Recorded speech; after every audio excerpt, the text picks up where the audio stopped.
Top quality और consistent performance के लिए सिर्फ सिल्वर पंप नाम याद रखना।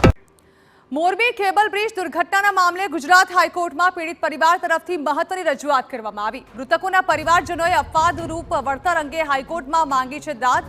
મૃતક દીઠ 2 કરોડ અને ઘાયલોને 50 લાખનું વળતર આપવાની માંગ કરાઈ છે।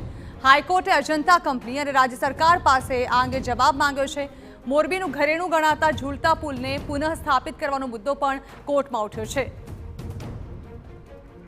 તો કેન્દ્રીય માર્ગ અને મકાન વિભાગ દ્વારા ઝૂલતા પુલને પુનઃ સ્થાપિત કરવા કેટલો ખર્ચ થશે અને આ ઉપરાંત આ કેસમાં શું થઈ શકે તે અંગે પણ દાદ માંગવામાં આવી છે।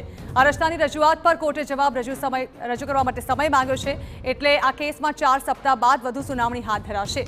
હાલમાં પીડિત પરિવારોને વચગાળાની સહાયની મદદ મળી છે, પરંતુ સંપૂર્ણ સહાય માટે પરિવારે કોર્ટનો આશરો લીધો છે।